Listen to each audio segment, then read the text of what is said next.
Good evening, ladies and DeGents. We are back in studio, distinguished DeGents.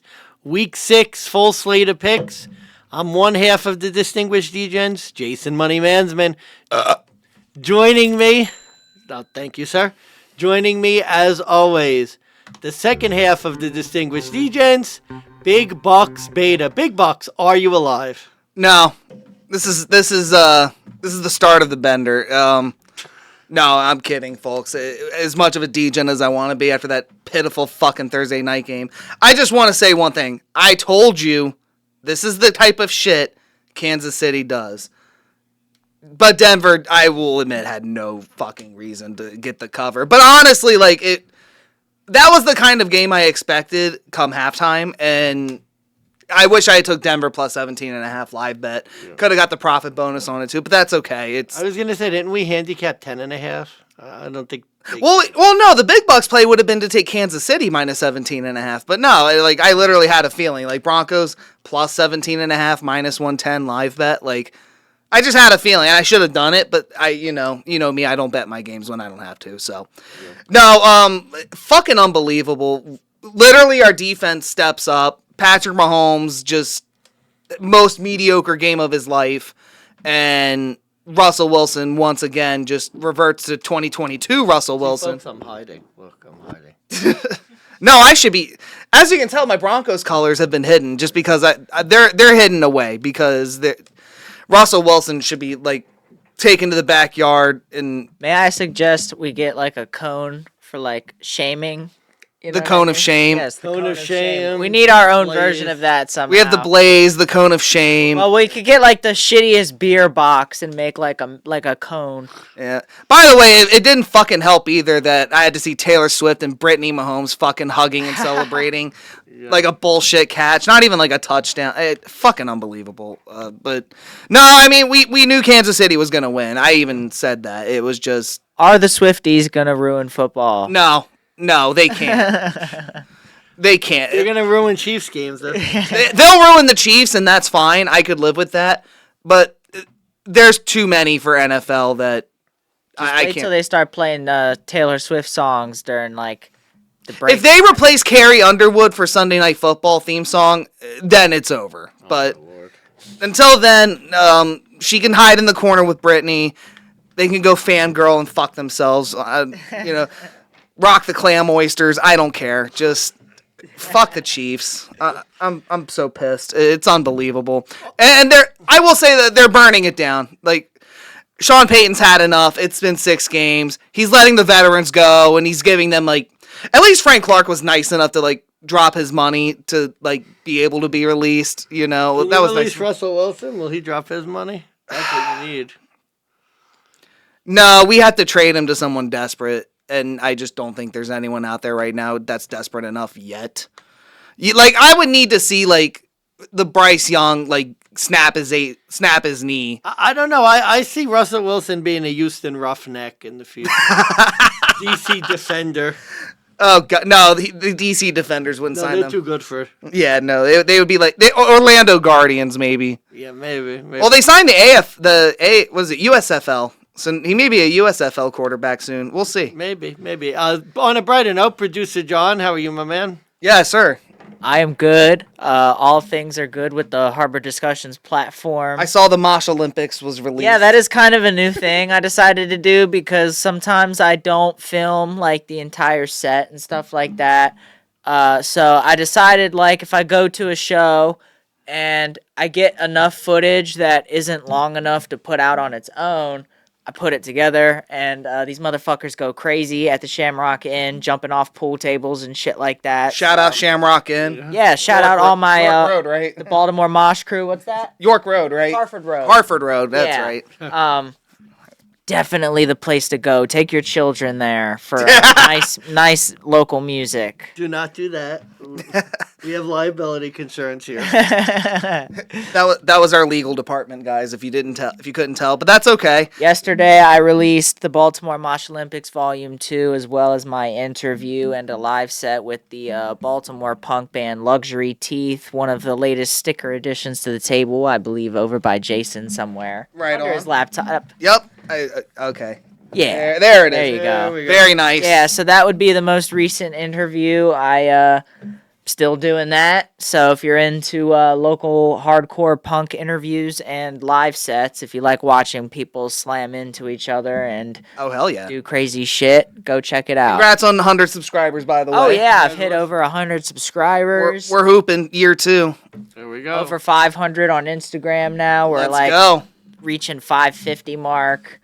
Yeah, There you go. things are good. This is also our first get together since the bachelor party, except for me and yes. Money Mansmann. But little brother, hope you had a good time with that. We had a tiny brief recap in our what was it, week 5. So did they hear the Toshiba? They did not, but well, they might have. I actually don't really recall, but yeah, new inside joke. And I was saying this off air, but I might as well say it.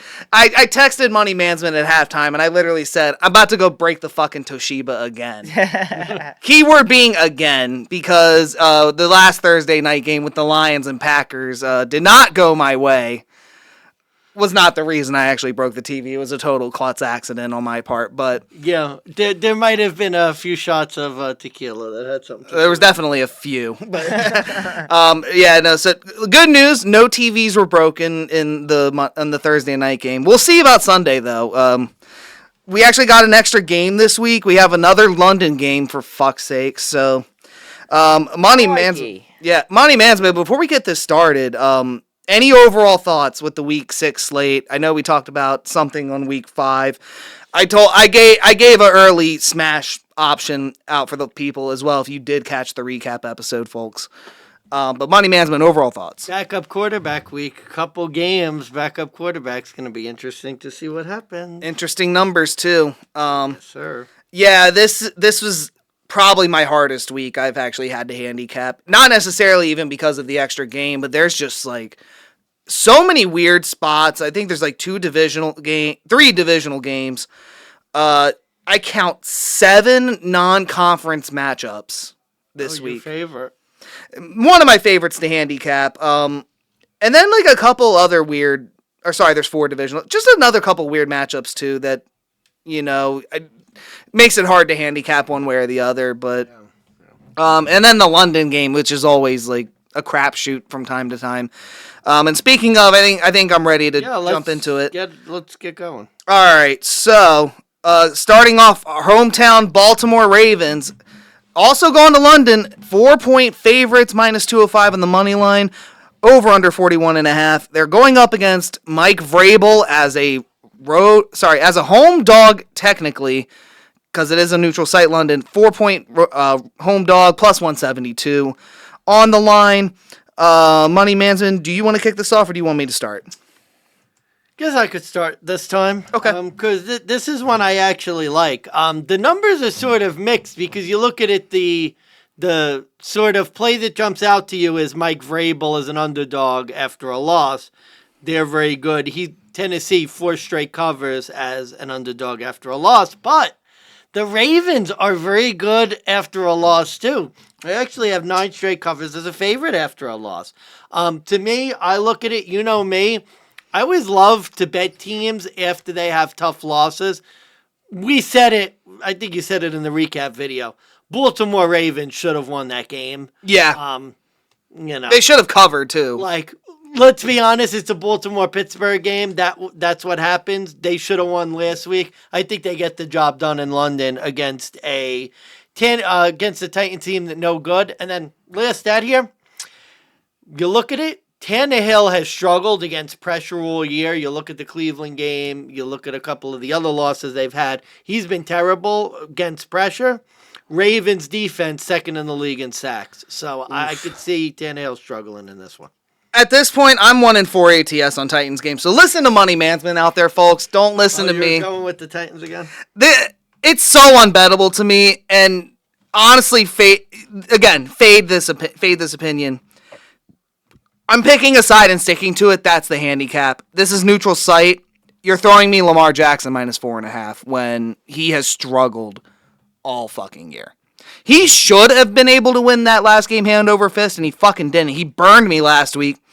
45 minutes, I'm on the right side of a Ravens handicap. You had given me so much shit, too, because you had picked the Steelers and just said divisional match. And I was like, this is the spot you fade that. You pick Lamar. This is what happens, Steelers. And then fucking on. Now, Lamar 1-2 straight up against the Titans. Despite the fact he is four of his last 7 starts have ended in 1 possession scores. 3 of which his opponents have come back and won. Jaguars last week with the Steelers and the Indianapolis Colts in overtime. 2 interceptions, 7 fumbles, 4 of which were recovered by the other team in 5 games. Lamar is playing honestly just as inconsistent as this Titans team. And you're right with the defense. If this was Titans home field, I'd probably love the Titans +4 more, but Ravens 3-3 ATS in their last 6 as favorites. I have one play for this game. This is my under of the week. Yeah, it's a London game. Ravens have 7 straight unders as a favorite. Ravens, 12 of their last 13 as favorites have also hit the under on this. And again, London game, Ravens as a favorite, Titans with the pressure. 41.5. I'm not saying it's too high, but I mean, the Ravens really haven't been able to score all that much anyways this year, except for that one Cincy game. But I don't see both teams really showing up. And Ravens defense, like you mentioned, top 10. 9th in rushing yards allowed, 3rd in passing yards allowed. They're actually really, really good on defense again this year. Titans defense is top 10 in rush as well, so their weakest is in the pass game, though. They're like bottom 5, I think, bottom 10. Which tells me that this is going to be a Lamar Jackson throwing game, and we know what that's going to go. I mean, this looks like, this real quick, this reminds me of Ravens-Jets week 1 last year, where you're just expecting like the 17-9 game. That's what oh, yeah. This is probably going to be like a 25-9 like the Houston Texans. That's kind of like what I'm predicting here. But switching it to the Titans, I think this could be like a worst case 2016 Ravens, best case I'm thinking like 17-10, 17-9, something really bad. So yeah, both teams are 1-4 under this year as well. Last note I got, but yeah, Titans to cover if I had to pick, but under 41.5 is my lock on this one. Yeah, agree. All right, guys. Recap time. I told you last Tuesday this line was at 5. I got this 4.5, and I said, this is so bad, you need to bet it now, and I handicapped it and kind of gave you a half-witted handicap in front of everybody. All of a sudden, Deshaun Watson out again after the bye week, and it's not the same backup quarterback. They signed P.J. Walker from the Houston Roughnecks to start week 6 for the Cleveland Browns. Catching 9.5. Bro, the weather looks bad for this game. Plus 385. Niners minus 500 road favorite, minus 9.5 now. Up, I think, like 5 whole points. And I think at one point this was even 3.5, if you could believe it. The over-under has dropped too. It was like 39.5. It's now 35.5. Yeah. Yeah, I hope you guys got this line early. I really, really fucking do. I not only fucking told you to do on the recap, I knew that this is going to get higher come game time.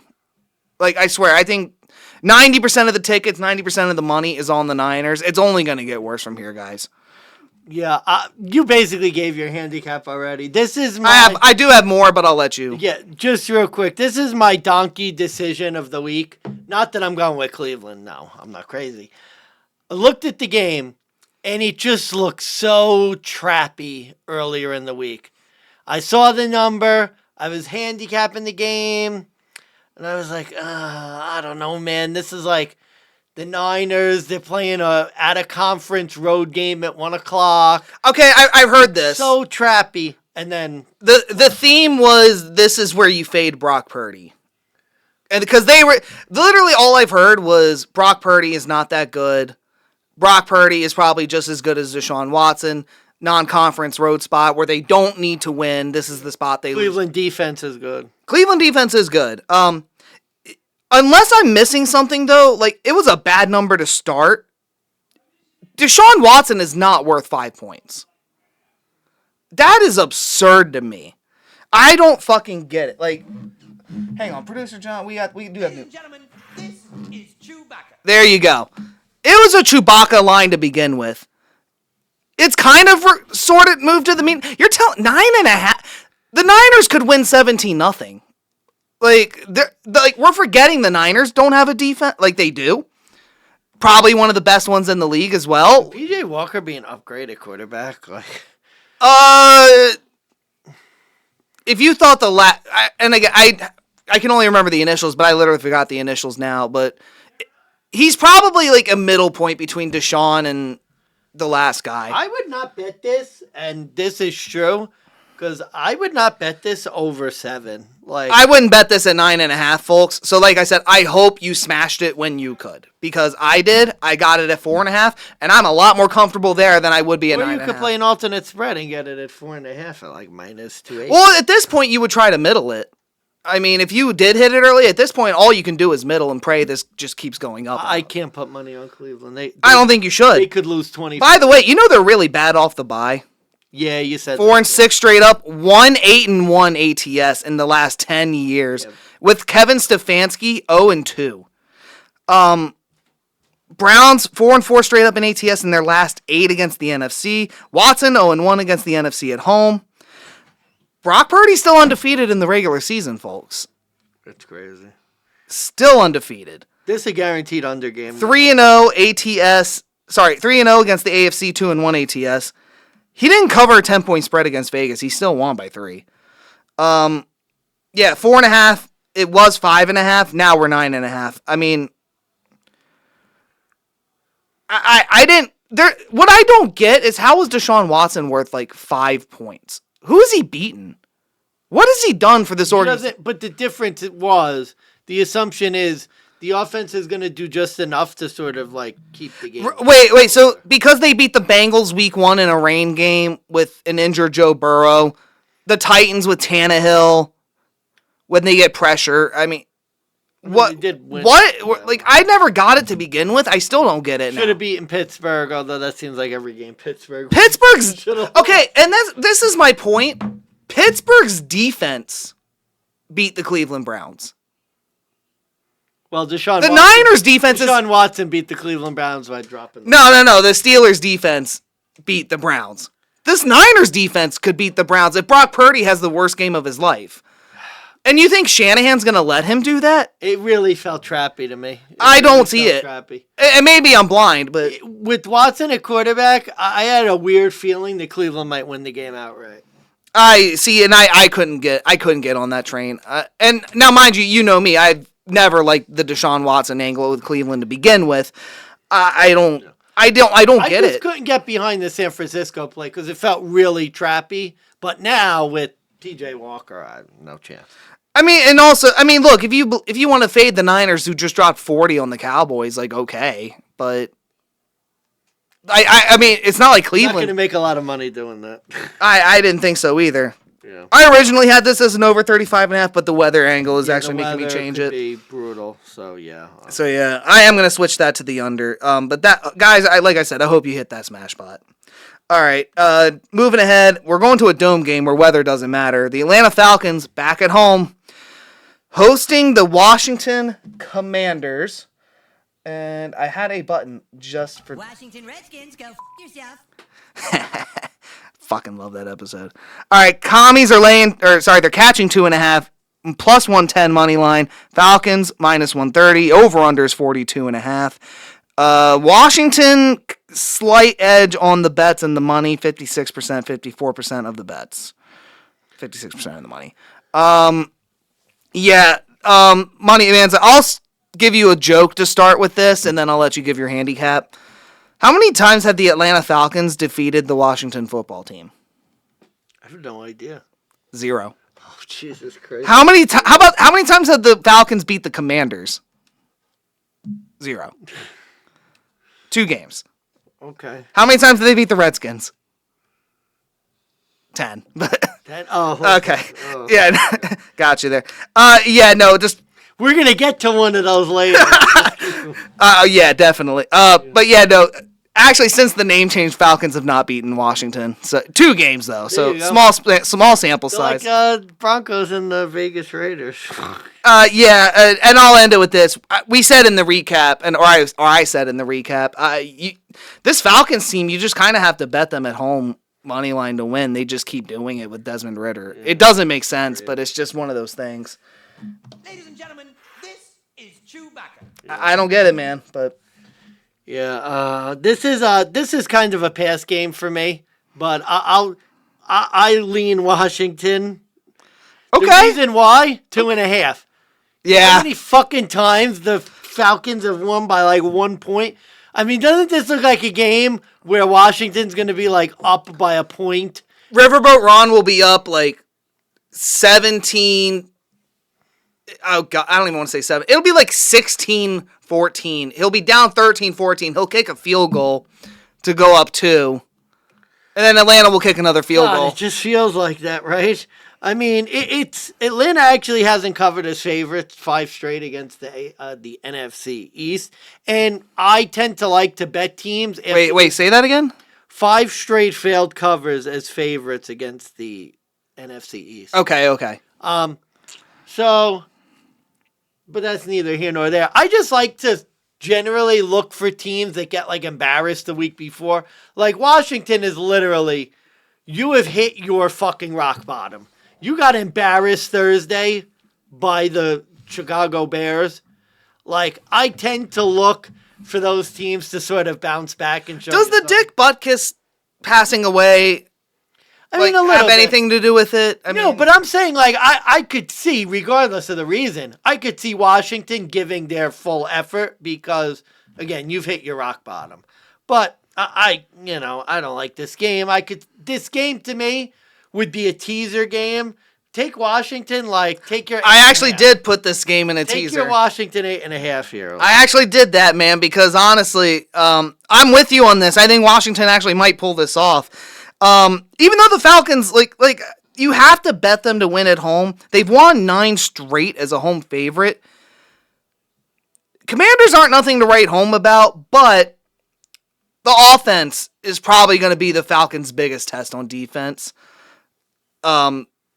Honestly, this year, if you think about it, the game where Jordan Love had 3 touchdowns is looking really bad because he's kind of falling off a cliff. You look at the game with C.J. Stroud. Stroud kind of had to come into his own in the fourth quarter to get that game close. They lost to the Jags in London. No offense. They had lost to. There's one more team they lost to on the road.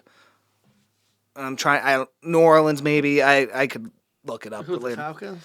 Yeah, who did? They lost 2 games on the road. Jacksonville? They lost to Jacksonville and London.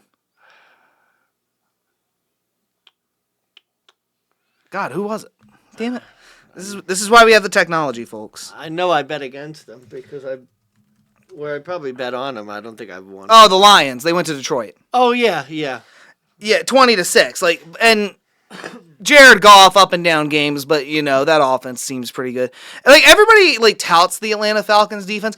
Like I said though, I think with Eric Bieniemy at coordinator, they've been fucking balling on offense. This is going to be the Falcons' hardest test on defense. Number 1. Number 2, Desmond Ridder. I know you like your first half bets. Desmond Ridder, despite the fact that he's undefeated at home, 0-9 ATS in the first half.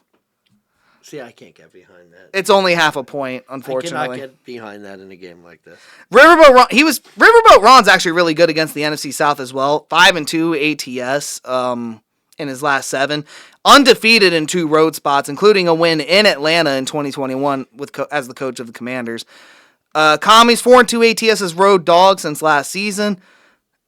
Based on the last 2 Falcons home games, this might be the spot they outright lose.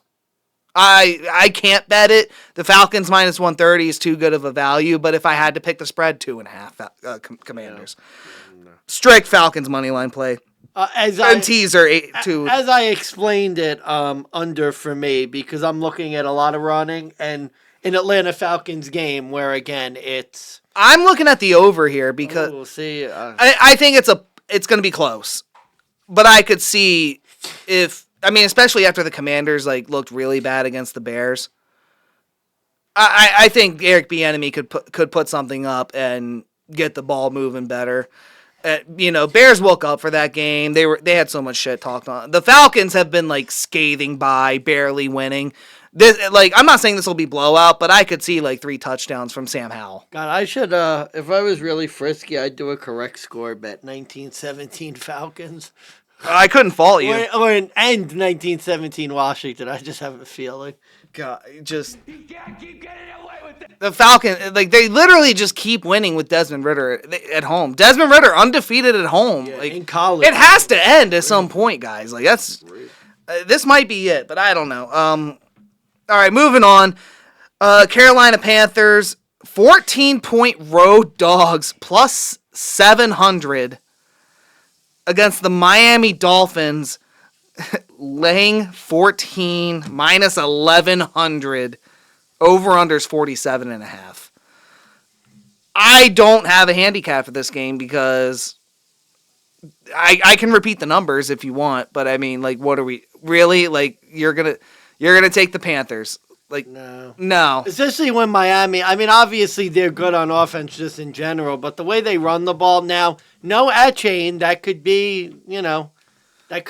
but Mostert's capable. McDaniel has, Lord knows who's going to be the next sort of... He'll find someone in the stands to call a play for him again. Tyreek Hill will be running the ball. Jalen Waddle.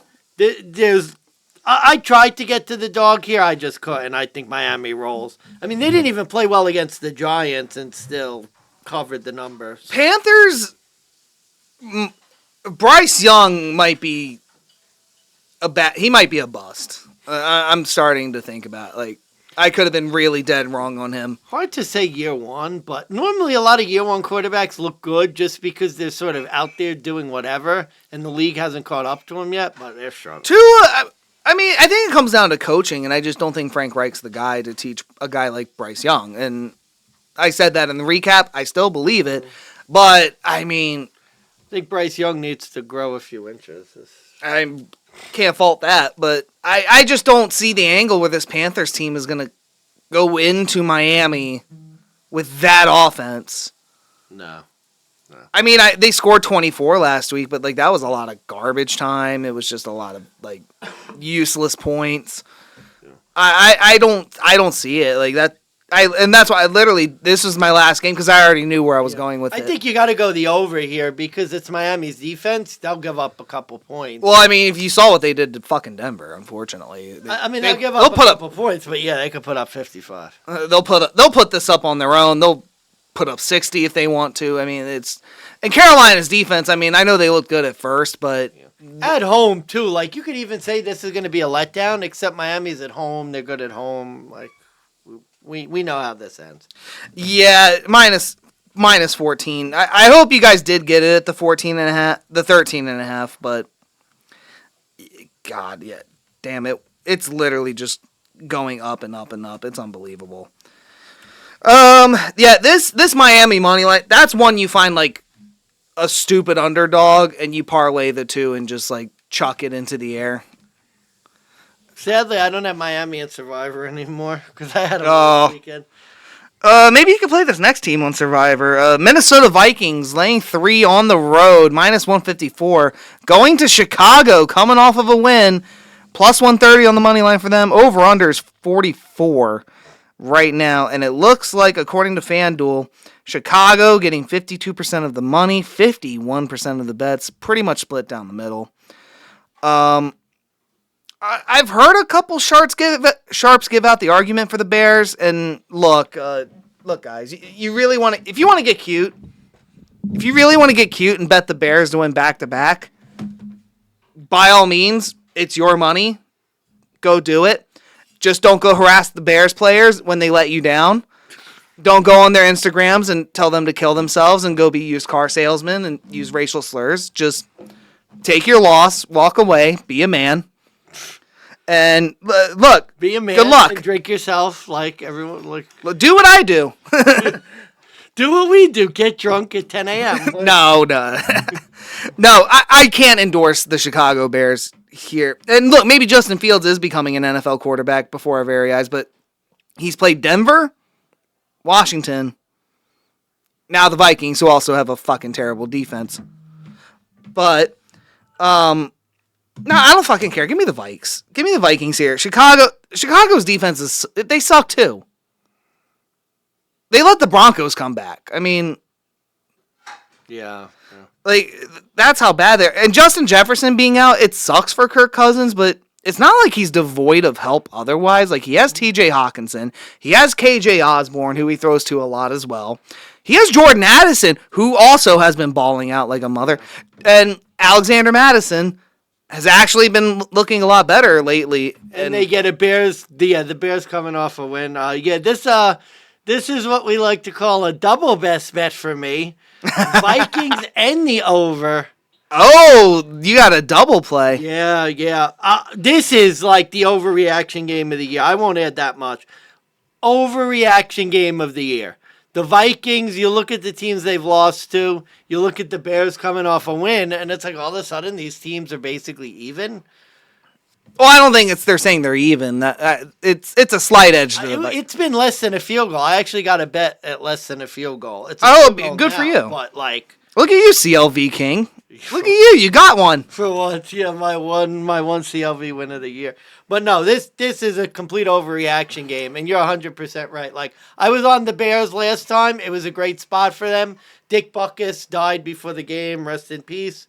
But yeah, not this time. I think this is a statement game for Minnesota. No JJ. I don't think they have a problem. Kirk Cousins 4-0 straight up, 3-1 ATS against the Bears since 2021. Justin Fields 0-2 in that span. And he's actually, Justin Fields has only won one game against his division, and that was the 2021 Detroit Lions. Yeah, I remember that game. Do you remember the 2021 Detroit Lions? Yeah, they were bad. They were honestly one of the worst we've seen. Oh, by the way, 7 straight failed covers as dogs against the North for the Bears. Yeah, and now there is, like I mentioned this before, the road team in divisional matchups tend to have the edge, but last week they both went 0-2. I mean, I'm getting 3 when this opened at 4.5. And I would and think about it, if it was off season, which it was, and this game was only 4.5, you probably would have hammered it anyways. Yeah, I think so. You probably would. You would have been like, what the hell? Bad number. You're now getting 3. Very good CLV value. JJ only being a 1.5 point difference. Deshaun Watson 5-point difference. What the fuck are you doing, Vegas? What the fuck are you doing? Shit is asinine. I don't know who's putting out these numbers. It's a bad line in this game. This is wrong. And Bears, when's the last time they won back-to-back games? When's the last time they won a game? A year ago. Well, last week. Well, no, but I mean before that it was a year. So yeah, Vikings 6 straight wins as road favorites, 4-1 and 1 ATS in that span. This is a really low number, bad number for a road divisional game. Yeah, Vikings all the way. Pretty good double best bet. I will endorse it, and I do endorse the over because I think if Justin Fields is going to continue at least his streak, whatever the hell it is. Like, he's had really good performances. I think he might be able to continue. Like I said, Minnesota's defense, nothing to write home about. Yeah. All right, next divisional game. We got the Indianapolis Colts. No AR-15. It is Gardner Minshew revenge spot against his former team, the Jacksonville Jaguars. Colts 4.5-point road dogs, plus 166. Over-unders 44.5. Jags minus 198. Home favorite coming home from London. Money Mansmann, do us the honors. What is your pick? Well, if you remember, the first time these teams played, I was on Jacksonville, and sorry, this is an AFC flowchart type game. 8 straight covers by Jacksonville at home against the Colts. Nothing else to say. You know me, AFC South, I play the flowchart. Now, don't get me wrong, Indianapolis has played better than I expected, but I think the big thing here, you look at it, Jacksonville could stop the running game, and Zach Moss has been, forget about Gardner Minshew, Zach Moss in the top 5 in rushing is like absolutely mind-boggling to me. I think Jacksonville shuts them down and gets the game. Fade of the week. I'm fading the Jags here. I'm taking the Colts plus 4.5. This is a bad play by you. I don't think it is. Flow chart game. Road divisional spot. Number 1. Let's forget that the Jags are coming off back-to-back wins. Let's forget that they're coming back all the way from London after beating the Bills. There's not many takes I will die on. Why on earth would you bet on Trevor Lawrence as a favorite? And Jags as a home favorite at that. You want to include the London games?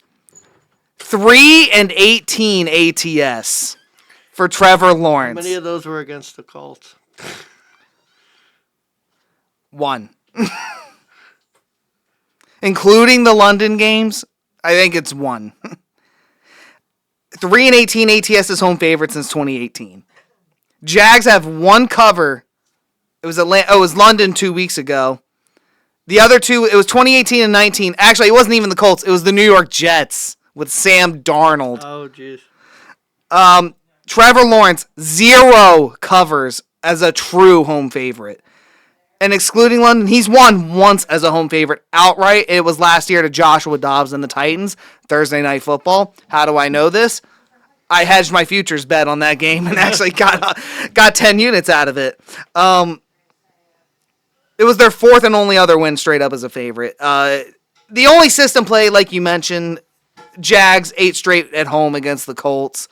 Gardner Minshew is starting at quarterback. 3-10 as a starter since 2020. That's what I want. He won his last start, though, against Baltimore and stepped up in to beat the Titans last week.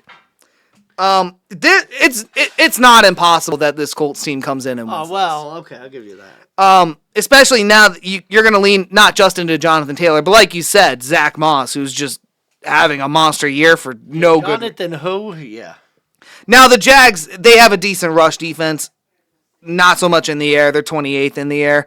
I think Gardner Minshew is a lot better of a passer than Anthony Richardson. Right now, I believe that. Come down the line, if Anthony Richardson stays healthy, if he develops, I think he could be better. But Jags have struggled in offense at home. They failed to score more than 24 as a home favorite since 2019, which was that victory against the Jets. If I had to play, give me the Colts. I just don't like the value that I'm getting with the Jags. If I want to bet the Jags as a home favorite, I want a pick 'em 1.5 to 4.5. The Jags were a 4.5 point favorite on the road in Indianapolis and covered, albeit under questionable circumstances. System play though. They're the same at home where they've covered 8 straight. It doesn't make sense. Yeah, and I think this is the trap. Literally, I think the more I think about it, this is the trap game where people are going to take Jacksonville, and they're going to be surprised. I mean, not to mention too, they beat Atlanta, and they're coming off their biggest win against the Bills, after half their team and half their defense got injured. I could just see this being a massive letdown spot for the Jags. Although I always say weird things happen in Jacksonville. And it's weird because normally I'd say you're but Gardner Minshew was a Jags quarterback. He knows the field. He knows it. I don't know, man. AFC South flowchart games going against that. It is. I'll give you that. It is. I think this is a dumb play from you. Very dumb. I don't think it's that dumb. I think it could have been worse. Actually, I think this next game might be worse. There'll be some. Yeah. I think this next game might be worse. New Orleans Saints laying 1.5 on the road, minus 126. Over unders 42.5. Houston Texans are the home team, plus 108, plus 1.5. This is my potential donkey pick of the week. And this is a chuck it and heave, pray to the gambling gods. Texans to beat the streak and defeat the first NFC team since 2020. This Texans team, massively better than Jeff Driscoll. I'm sorry, that wasn't the quarterback. Davis Mills? No, wait. No, both of them fucking sucked. They were fucking awful. And the Saints are coming off the biggest win of their year. They went into Foxborough. They shut out Bill Belichick. Derek Carr's still not that good. And I was literally, I was in the middle of this handicap offline, but yeah, I'll pull up his number real quick. Yeah, in that 34-0 win, what did he do? 183 yards, but 2 touchdowns. So Yeah, well, the defense is good, but oh God, I mean, I literally have nothing else. It's just this is fading the Saints after a big win. Derek Carr, I think, still sucks. C.J. Stroud and this Texans team a lot better than I think we anticipated, but honestly, I mean, they could do it. it's funny because I think like last week was a big like Houston Texans wake up call that maybe this team isn't as good as we thought. But I'm looking at this game and I'm like, how the hell is New Orleans a favorite in this game? And then I get it. Oh, I get it too. 26 straight, not beating the NFC as an underdog since 2020. 26 straight failed covers. Yeah, but it was Jeff Driscoll and Davis Mills. Oh, I know. Like, I agree with you. To me, the only place I could look is Houston in this game. Like, and you know, I have my case bet on New Orleans, but like, for the life of me, backing New Orleans as a favorite, they haven't covered 6 straight on the road. If they were at home, maybe like you could talk yourself into it. I think they are a better road team, but I can't. Remember what happened in Green Bay? I mean, oh, that would remind me. Well, if Carr didn't get hurt, they were gonna win. I still believe that. Fine. Fine. Just real quick, because I don't have anything constructive on this game, I'll just say something funny. I was listening to a podcast, and the person was like, yeah, you know, the only game New Orleans looked bad is when Derek Carr decided that he was just going to show up and play football after not practicing all week. Jesus Christ. So there you go. That's this game. Just We'll do it live. Okay. We'll do it live. Fuck it. that's literally this handicap. Just we're gonna do it live. Nothing really constructive. Just if you're gonna waste money on this game, you might as well take the dog. Maybe New Orleans could get. Well, think of it this way too. Like the Texans have been really, really bad as a dog. They've been really bad against the NFC. They're only getting 1.5 here. Like, don't you think like this is gonna be their chance to do it? If it's this close, They got to eventually, and it's not like this New Orleans team's a world beater. So I mean, also neutral site 4.5 points, 3.5 points. 4, call it 4. Neutral site. yeah, Texans 4. that's too much. No. Yeah, exactly. That's my. I think it's Houston. This is another teaser leg, I would say, and I would say Texans. I was thinking the same thing. Texans 1.5. Tease it up to 7.5. Get that touchdown cover.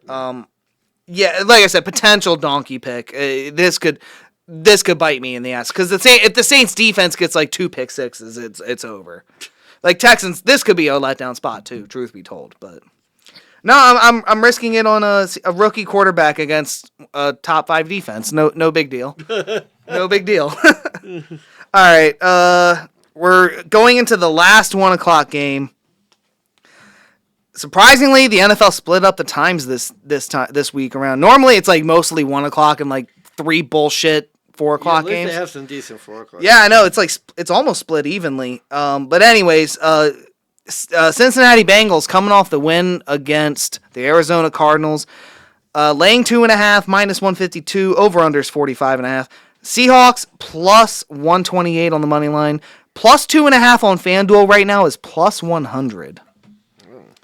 I originally handicapped this at 3, but I will move it down to the 2.5 just for the sake of this argument.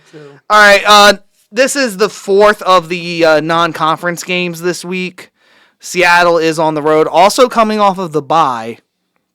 What are Seattle's chances against the Bengals here? Oh boy, I generally am not a huge fan of playing teams off the bye, although I do think better coaches. I like, you know, the 2 most notable ones, Andy Reid, Sean McDermott, great off the bye.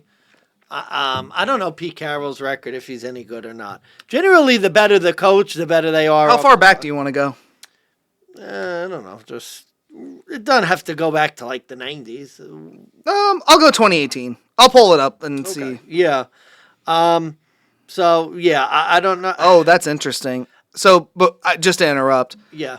since 2018 in non-conference games, Seattle best in the league, 14-7-1 ATS. Makes me feel a little better. I liked Seattle better at 3, obviously. I'd still lean to them. Tough. Cincinnati's actually been good against the NFC. They've won 6 straight. But Seattle's covered 4 straight against the AFC North. And I'm just not sold on this Cincy team.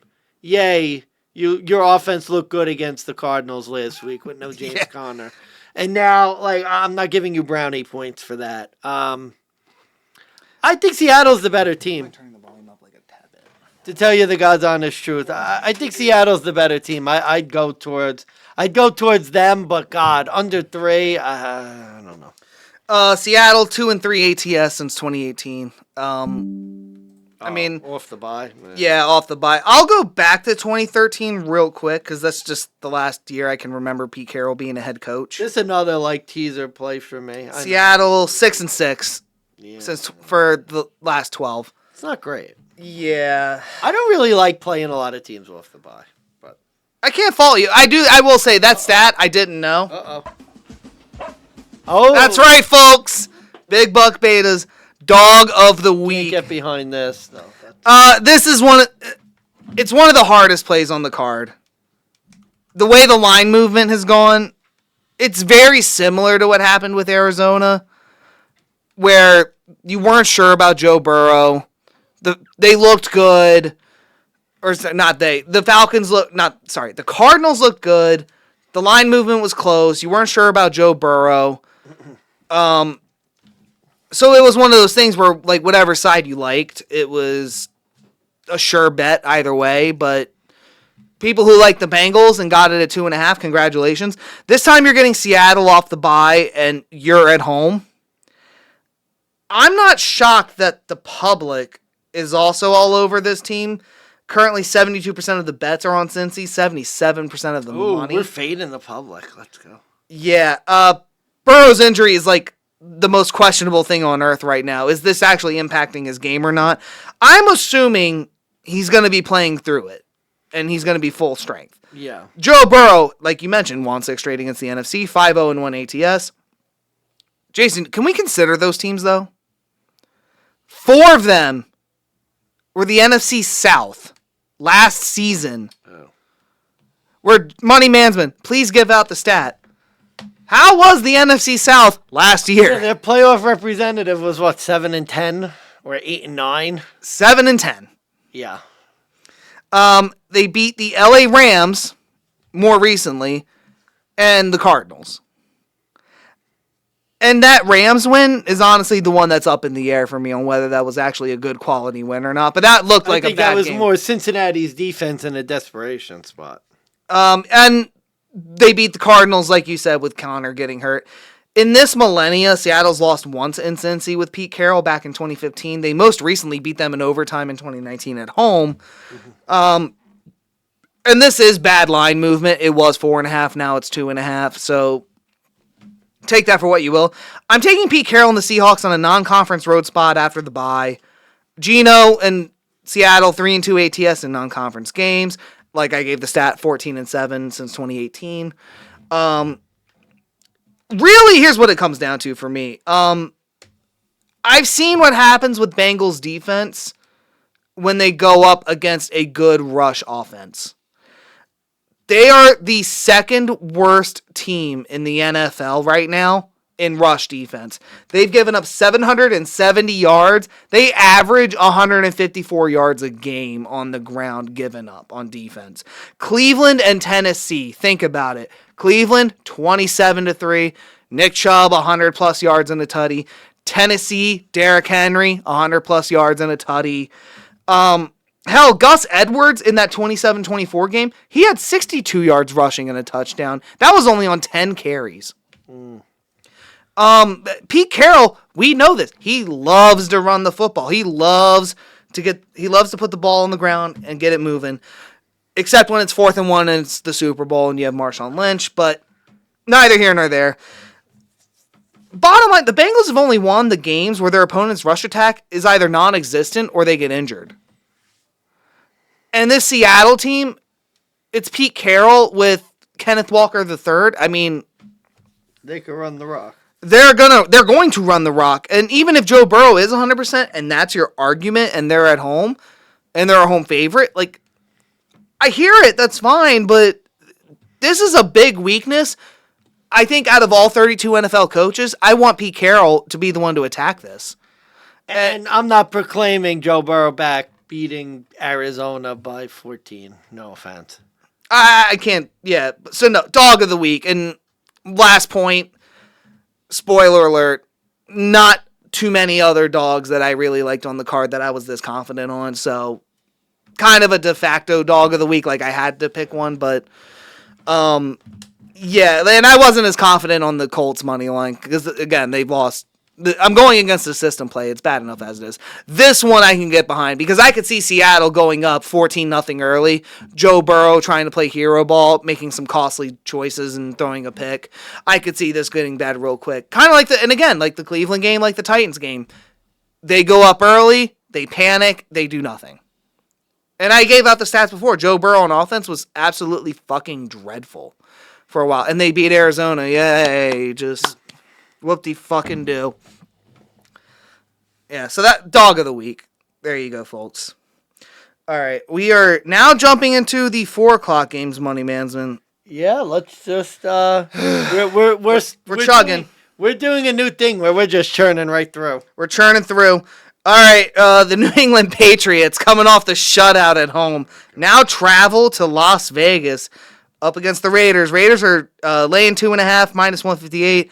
Pats are a plus 134. And over-under is 41. Oh, we never gave out the over-under for the last game.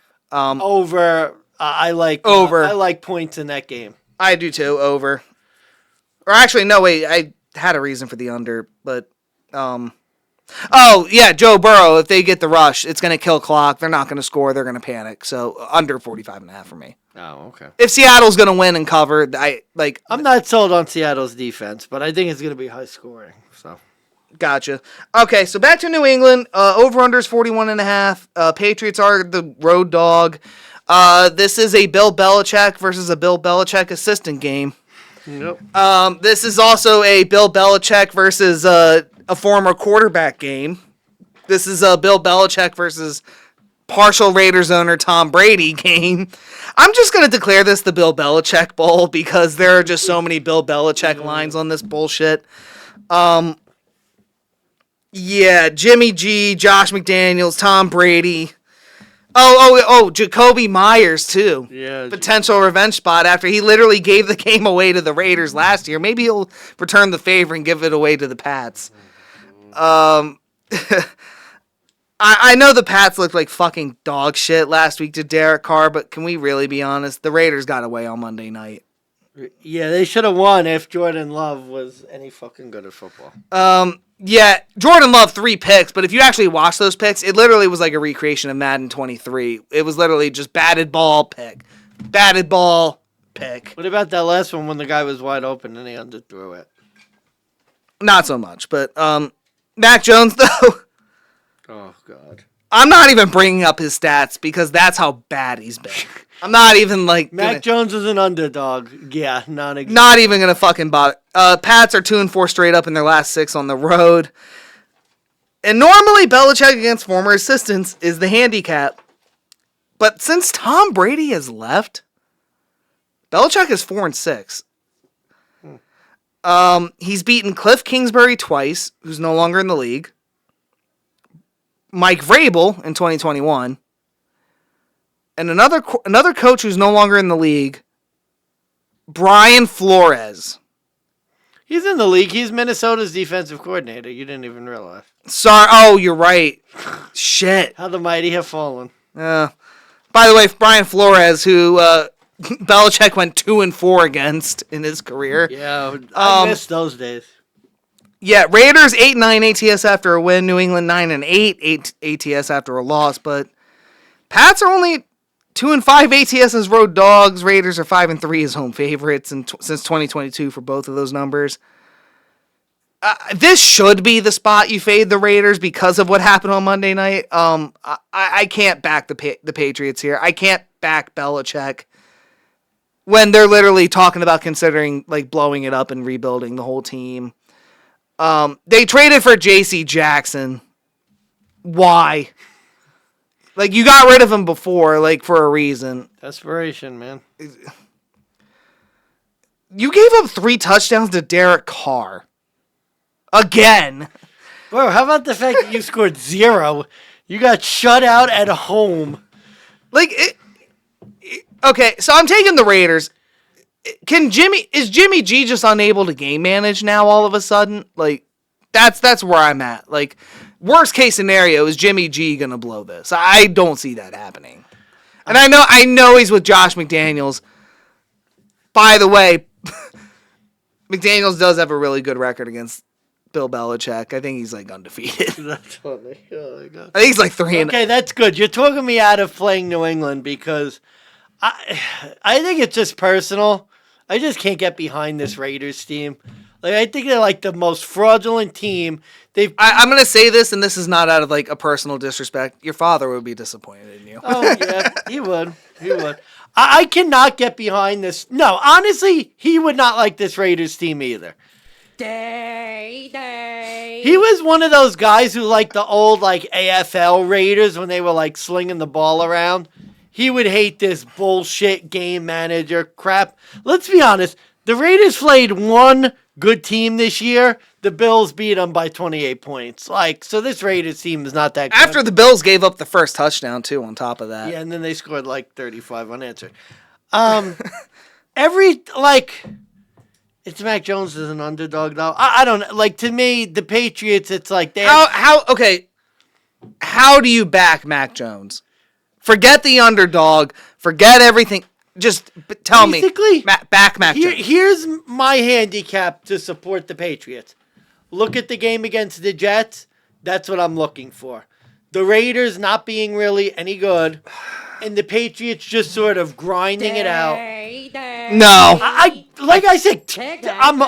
Talk me out of it. Like, I don't want to. I just have a sad feeling like this is going to be, because the Patriots got so embarrassed. If the Patriots defense was healthier, I'd say maybe. Does Belichick have any pride left? Like, to go and what? They're just going to They're talking about blowing it up and rebuilding. Like, but that's why I think this week is their Alamo. This is their last. I mean, they were almost going to go to overtime, and they fucked it up. And I just think that's the epitome of this. I'm pretty game. sure I bet New England last year too, and I think we both did, but I don't know, man. I can't. It's not even that I like the Raiders here so much. And like I said, normally this would be the spot you fade them, but like the Patriots are just so bad right now. I think maybe the under is better, but oh god, I do endorse that under. I might have to pass this game. Yeah, I think this is the pass. We just ignore this. Yeah, the Bill Belichick Bowl, folks, 4:00 if you're interested. I don't think we will be, but I'm actually very interested though. I'm gonna get your take. I do want to hear your take on this one. The Detroit Lions looking really, really good. They're going to Tampa Bay, who's coming off the bye at home. The Bucs are catching 3 and plus 134. Over under is 42.5. The Lions are minus 158. Road favorites. There was a time where when the Lions were favored, you just bet the other side.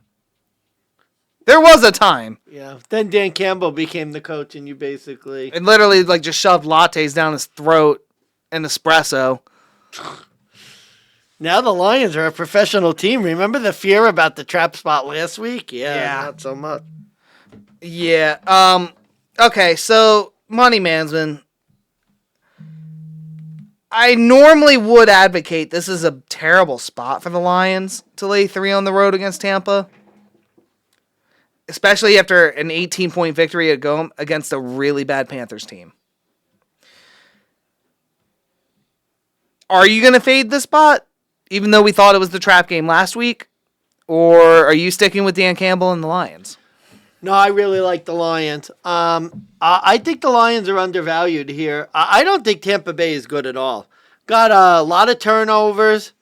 And again, my thing, like I said with Seattle, generally I like to fade teams off the bye. Tampa Bay coming off a bye, I don't think they're really that good. And this Detroit team showed last week that they're a professional team. I could definitely see the Lions taking care of the football, giving Baker Mayfield some fits, and getting a win. And at 3 points, I think you're getting great value on the Lions. To tell you the truth, honestly, I think the Lions are a really good team. Remember, I came in skeptical. Yeah. Week 1, I was all over the Chiefs. All this Lions team, they're overrated. You look at them, they're just a professional team now. Because I thought they were going to be sort of that high profile sort of, and they're just like going and handling their business and getting wins. And I like what Campbell's done. I think he could be coach of the year. The Lions look great. I may have to look those odds up for Dan Campbell, coach of the year. That might be the ticket if you can get it now. Well, depending on the odds, of course. I'm also on the Lions here, but not for a normal reason. I don't like the Bucks coming off the bye. Yeah, I'm with you there. And really what it comes down to is I think they just lost momentum. A very unfortunate bye week because they were looking like potential dark horse contender in the NFC to get things done. Baker was not looking like the bad Baker Mayfield. He was just looking like, a system quarterback, which better than nothing. What you need, yeah. But it's what the Bucks need. They just beat the Saints, a team they normally lose to. 5 straight losses after a bye for the Bucks, 1-4 ATS. More importantly, they are going up against the hottest team right now in the NFL, if you ask me. They are heating up. They're scorching defenses. They're 6th in the NFL in yards per game at 384. 4th in total offensive points. They've won 6 of their last 7 on the road. Goff has won 4 of his last 5 against the NFC South. And the Bucks are at about 300 yards per game on offense, but they're bottom 10 in offensive points scored. Only 87 points in 4 games. Baker Mayfield, he is 3-0 at home against the NFC North in his career, but it was the Bears twice and the Lions back in 2021, who I mentioned earlier in the show. Devil's advocate argument, the Bucs defense, they're still putting up good numbers. They are holding opponents to 25 or less. But I think we saw this game with like Atlanta and Detroit where it was 20-6 and it wasn't even close. It was just a boring game for Dan Campbell, but they get the win. And again, is this a real test where you have the hardest offense going up against like not a mediocre, but a good defense, but this is their hardest test. They are the real effing deal, and they may not have faced too much top contention in this league, but I am going to hit this as my over of the week play at only 43.5. I do think that's relatively low. Lions, like I mentioned, top scoring on offense, but Baker Mayfield he's averaging 21 points a game on offense. I think he might be able to score. Him and Mike Evans have a pretty decent connection. I think if they get the run game going more for the Bucs, they might be able to move it better. I could see this being like a Seattle Lions situation where maybe not as close, but I could just see the over being hit by the third quarter. I actually lean under because you mentioned the Atlanta game. I think this could be another 20-6 game. I really think Detroit's defense is underrated. I think the Lions in general, my last point. I think the Lions, everyone's expecting sort of the shoe to drop, but I think they're a good team. It might drop, but not yet. Not yet. Not yet. All right. Last divisional game, I think. Last divisional game on the card. Arizona Cardinals, 7-point road dogs, plus 265. Over-under is 48.5. Rams, -7, home favorite, -330. Rams are catching 85% of the money, 76% of the bets. System play. Sean McVay generally beats the Cardinals. The Rams have lost 2 of their last 3 at home against the Cardinals. That was Kyler Murray, though. In his prime, 2021. He didn't have a prime. Midget boy did not. You really hate that guy. I never Okay, so I am. What is with your hate? I have asked you this. Overrated. He was no good. Oh yeah, Kyler Murray, he's a superstar. Just chucking the ball to D-Hop in his prime. That's all he could do. He sucked. All he could do was run. Chuck the ball to D-Hop. He sucked. Playing Call of Duty. That's what he should do. I mean, he probably still is. He's not playing football. That's for sure. Oh, by the way, funny video came out. It was literally a video of like your team plays Thursday night. It's midnight. You're on Twitch, and you see AJ Dillon playing Farming Simulator on PS5. Oh. And literally, it's a video of AJ Dillon. It's like midnight, the day before the game, and he's playing Farming Simulator. Was that before the Lions game? Yes. Joe, that really could have saved you, bro. That really could have saved you. Yeah. Shit.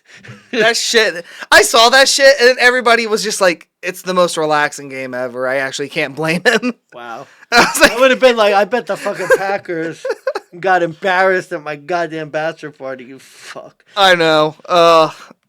Anyways, yeah, the other losses, the Rams were 90% pretty much backups. John Wolford was their quarterback, and they played Colt McCoy. Like, McVay's only lost to the Cardinals 3 times ever. In 12 games, the Rams have won against the Cardinals since 2016. They failed to cover once. And it was a push at this number at 7. I would love the Rams more in a teaser, dropping them down to -1. Last week, on top of being a wake-up call with the Cardinals, they're scrappy. They've also lost 4 of 5 this season. They caught the Cowboys in a very weird spot. Arizona, they might be the worst team on the road than at home. They've only scored 16 in each road matchup against the Commanders and the Niners. Although I did say they probably could have scored more had Zach Ertz not dropped the ball.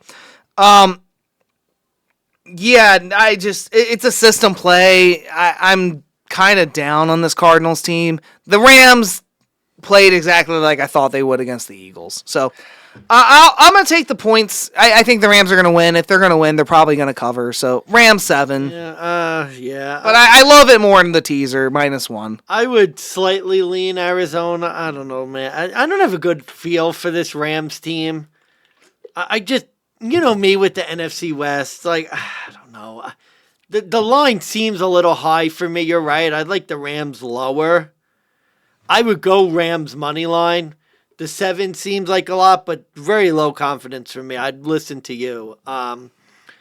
Just because, I don't know, like the Rams to me, it's just like, I thought they were going to do better last week. No offense, the Eagles' pass defense has not been great, and they only scored 14 points. The defense isn't that, like, I don't know what to make of this Rams team. I'm struggling with them. I would say Rams money line, but at 7, I might look to Arizona. Because I could see this being a backdoor cover game. But I can't fault you. I will say the one thing, James Conner injury, big. Yeah, that's a killer. Big deal. And with that said, I'm going to be playing the under here, believe it or not, under 48.5. The Rams have their own O-line struggles. On offense, they just haven't been as explosive, despite Puka Nakua's stat lines. The Rams have yet to win at home, too, this season. They haven't cracked over 30 points at home in 9 of their last 10. By the way, shout out Denver. Thanks, dickheads. That was the last time they got fucking 50. Sorry, not even 50. The last time they got over 30 was Denver.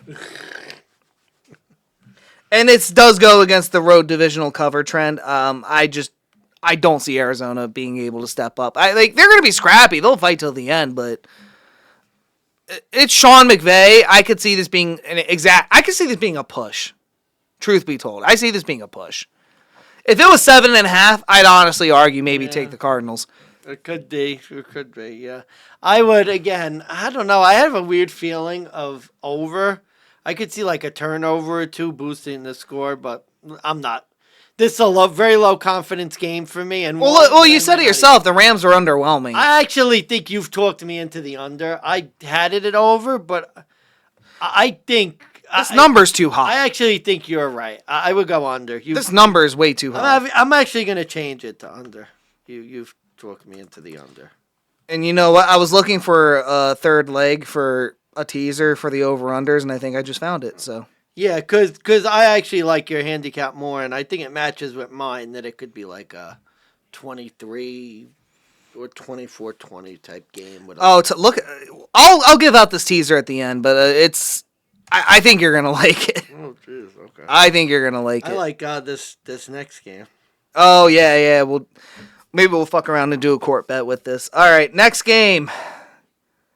Here we go. This was second smash spot for you guys out there.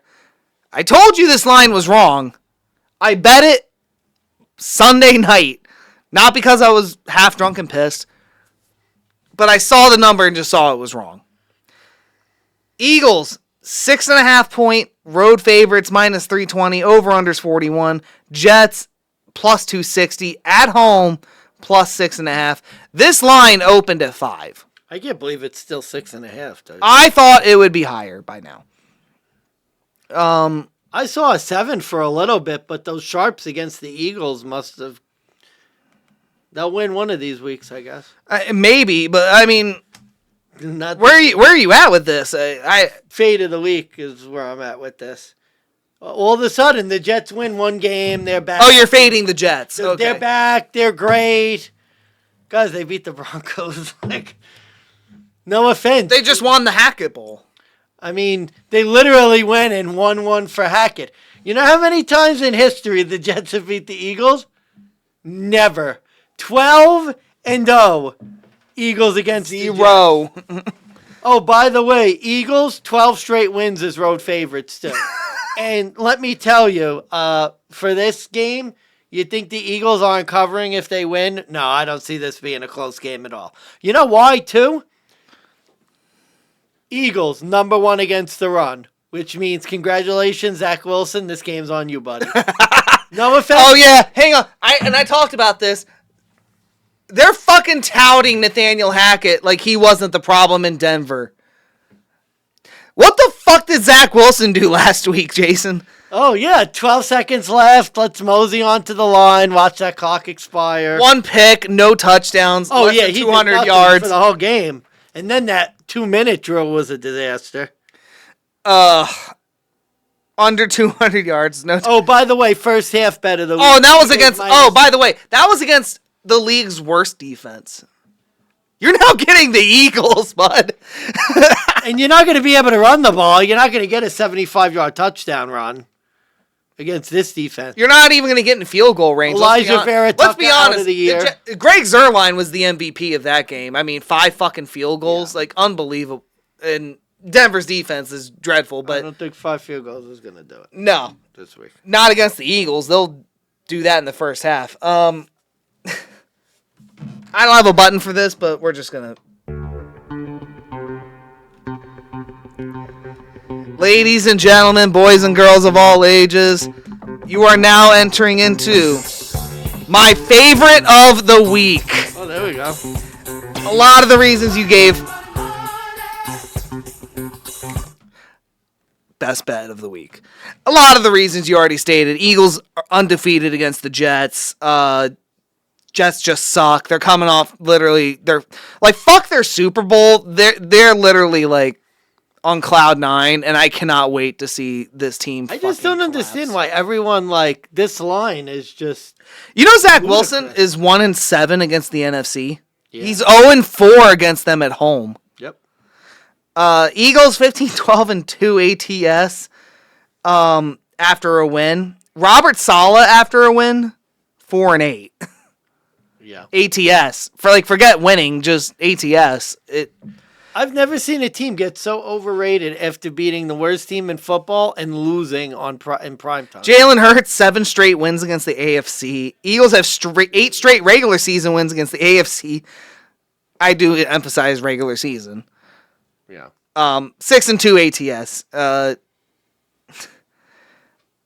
Yeah, I don't get it. I really don't get why the Jets are just under a touchdown here. It's fucking dumb. I don't. Because they're back. Zach Wilson's a good quarterback. All of a sudden, after one good game, and Honestly, I'm declaring it. Bet the mortgage. Bet the mortgage, folks. There you go. There you go. Just fucking put it all on the Eagles. And you really want a better bet? Eagles first half -3.5. Are you stop. Eagles? All right, now hold on. We lost the last time we did this. I don't care. 3.5? Are you sure? Eagles, 8 straight first half wins against AFC East teams, and we know how bad the Jets are in the first half most games. You know, their defense comes out flat as a pancake.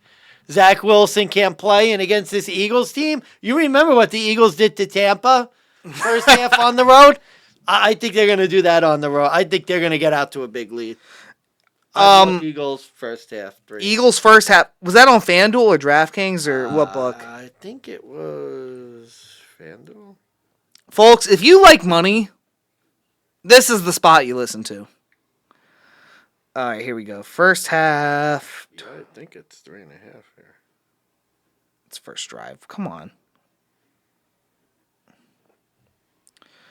Holy shit, you're right. 3.5 FanDuel. Yeah, I think that's again, the Jets are a second half team. All right, and 3 units have gone bye-bye. We're throwing 3. I'm throwing literally like I'm not joking with you guys. Bet the fucking mortgage on the Eagles I here. might tell you there. What like? I'm gonna tell you on that. By the way, and again, this was my smash spot number 2. This opened at 5. And I just knew it was bad. I might have been pissed too, and that might have helped. No, you know what I think I'm going to do? I think I'm going to alt spread this to 6.5 first half. I'm not afraid. I may do that. I lost the last time I did that. I know. Maybe 1 unit for that, folks. Not the mortgage on that, but Maybe not the mortgage. But I have a feeling this could be like 17-3 at halftime. I really think the Eagles are going to pound the shit out of this team. What are we doing? Well, Zach Wilson's good. So I don't know, man. I like the under because I don't think the Jets are going to score. I do too. And remember, even Elijah Vera Tucker, their best lineman, out for the year. They're dead. I mean, I'm sorry, but like Sauce Gardner, I haven't heard the guy all year. Zach Wilson interception, that could be a bet. Oh God, are we just gonna is this gonna be the rest of the podcast? We just find bets for this Philly game. I'm done now. I'm done. Oh no, I'm literally gonna go find that because I'm betting that. I might as well. Fuck, plus money. Just fuck it, God, that might be a parlay. We'll do it live. If they let us. Oh, it's -154. Oh, that's unfortunate. Do it live. I'll write it and we'll do it live. All right. That's our show. Good night, folks. That was our best bet. No, we still got 2 more. I know. All I right. haven't given my dog of the week yet. Oh shit! You have not I given. only have two other games. I have a feeling I know where you're going with it, and I think we're gonna fight. All right, here we go. Giants, the New York Giants, and Tyrod Taylor traveling back to Buffalo, where Tyrod's career really began and ended.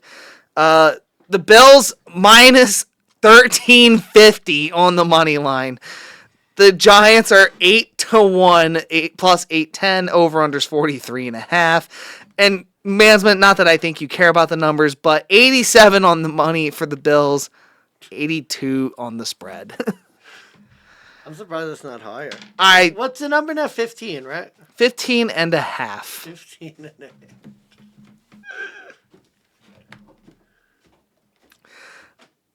This better not be your dog of the week. Are you serious? Are you serious? This line is asinine. Okay. Asinine. No. This line is horrible.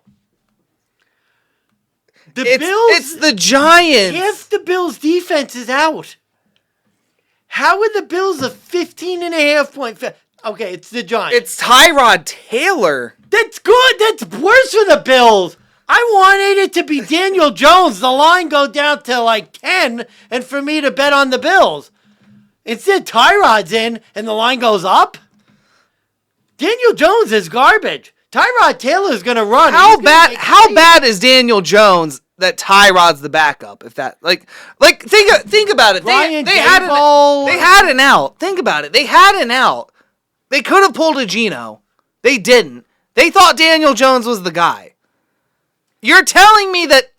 Now, mind you, I'm not completely disagreeing with you.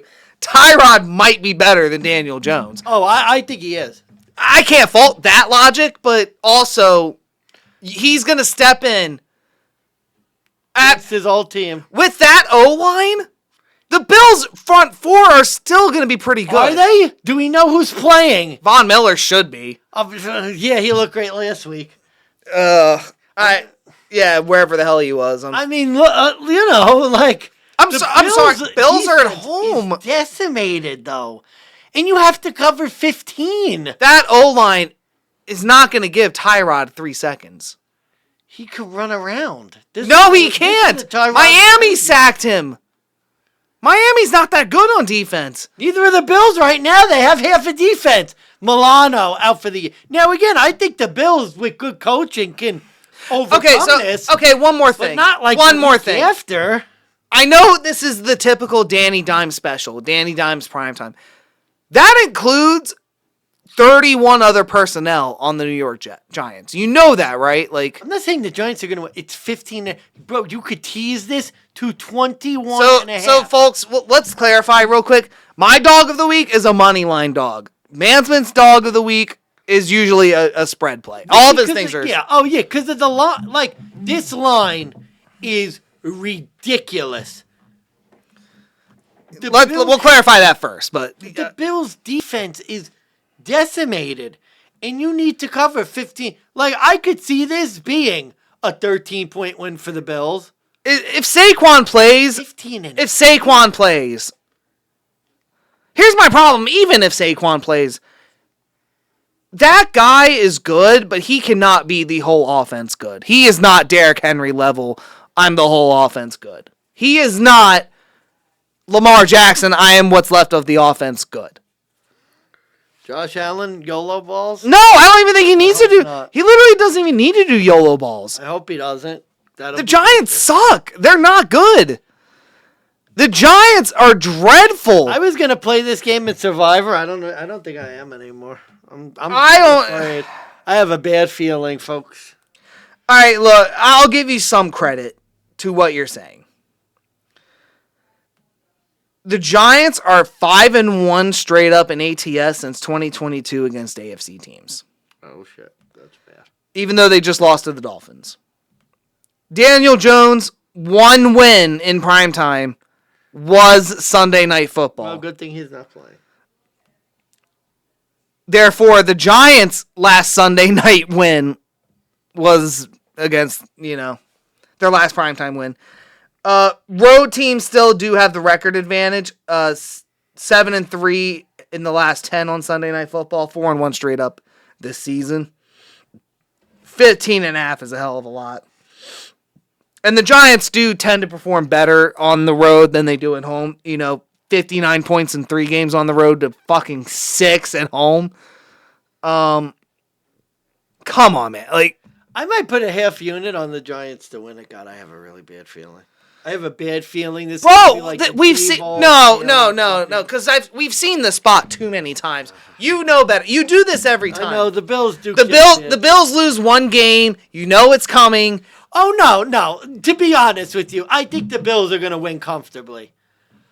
I could see this. But when the Bills win comfortably, they cover. I mean, it's not like they win and don't cover. I know you're right, and especially against bad teams. See, normally I think you were right. Tyrod Taylor really scares me because I don't know. See, I don't care either way. I don't know if I think Daniel Jones is like really bad. I'm not sure if the Giants are as bad without Daniel Jones. I mean, again, they only lost by 15 last week. They would have covered last week, Giants, Dolphins. Like, they would have covered. 86 yards, 75% completion. He did get sacked. And again, I mean, if it's the Bills' defense, if they have Milano and Daquan Jones and the other guys. Yeah. My concern is just this Bills' defense is going to give stuff up because... Again, like... I don't think they will, though. How do you lose half a defense and recover in 1 week? Is Tyrod going to have 3 seconds to think and throw the ball? I will be. You don't seem to like remember their O-line. The Giants' O-line is probably the worst I have ever seen. What's that Giants total points? Stand by. Let me see if I can find it. It's 43.5. I'm guessing we're looking at 17, 18. Oh, 13.5. Over under. Wow. Okay. That should be a bet right there. The Giants will definitely get over 13.5. I don't think they will. I really don't think they will. I might. The Bills at home, primetime. I mean, if you remember, too, when they played Green Bay last year with Aaron Rodgers, it was a backdoor cover at -10. And I think Rodgers is able to pull that off. You're telling me Tyrod Taylor is going to... I hope you're Think right, of it this way. buddy. Is Tyrod Taylor going to do a backdoor cover because it's 15? Buddy, I hope you're right. I hope I look like the biggest donkey in the world. You look like a fake fan. Don't get me wrong. I'm down on my Broncos, but they're like... No, I can't. I think the Bills are going to win the game, but this line to me is like... You've seen this how many times? So You've seen this how many times? Bills off a loss. And they're going against a really bad team. But they don't have half a defense. But Josh Allen... It was just a loss. But Josh Allen is still the... If it was just a loss, I'd be right there with you. I even said last week, the Bills are going to be my survivor pick next week if they lose. But with half a defense and Tyrod Taylor, like, the Giants are going to have so much motivation. Brian Davis. What motivation? Team. Tyrod Taylor against his old team. Their season burning up in flames. They're going to have super motivation, and the Bills are going to have half a defense. I think the Bills win by 13 points. But 15.5 is too much. I think this line's really bad. And this could be the thing. It could be 17.5 by Sunday night. Because everybody's going to say, well, the Bills are going to win by 30. I don't know.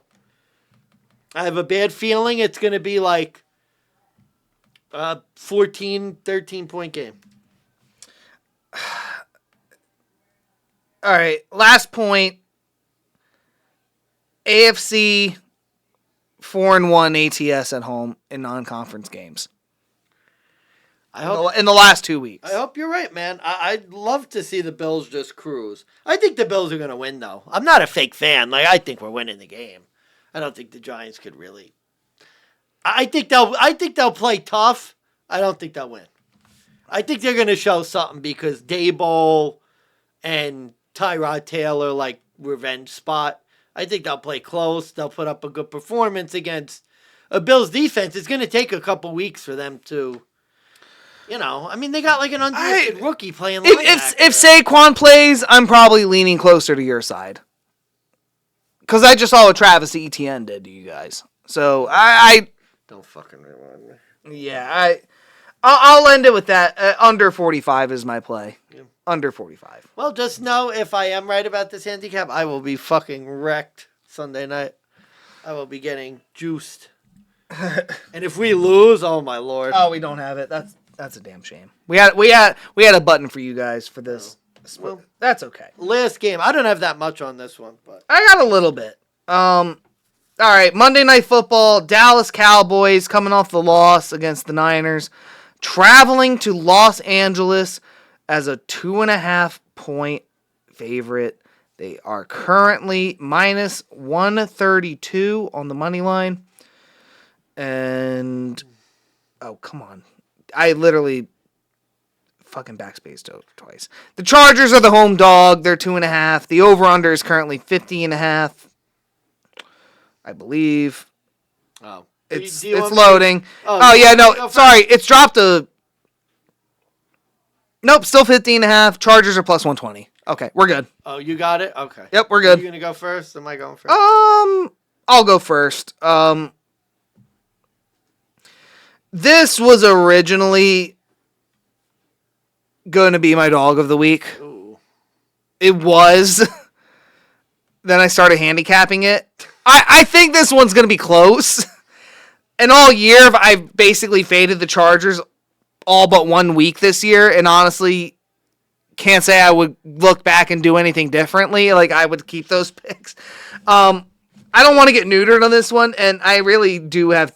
I'll keep it short because I know we've been going. I have 3 key facts. Number 1, Justin Herbert has won 3 straight on Monday Night Football, 3-1 in his career. Home teams are 4-1 straight up in ATS on Monday Night Football this season. Number 3, the Chargers are 5-2 ATS since 2016 after the bye. Wow, that's interesting. Okay, I got where you're coming from. Now, a lot going against me here. Oh, okay.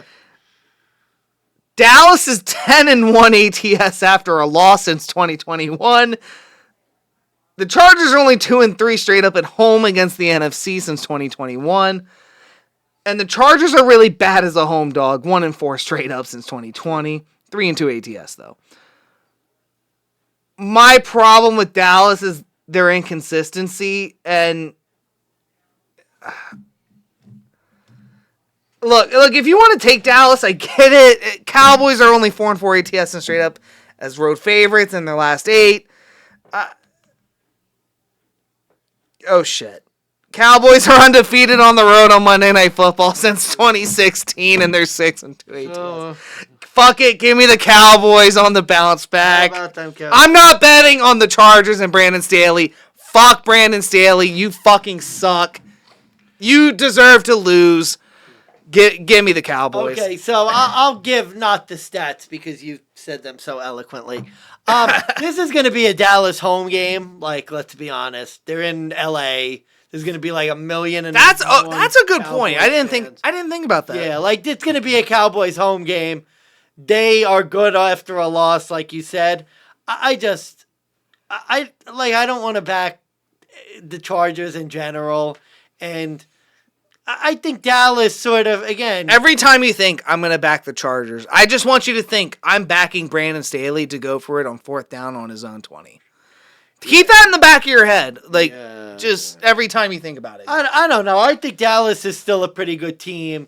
It looks worse because they just got thumped by the Niners. I think this could be a little bit of an overreaction. To me, Dallas is the better team under a field goal.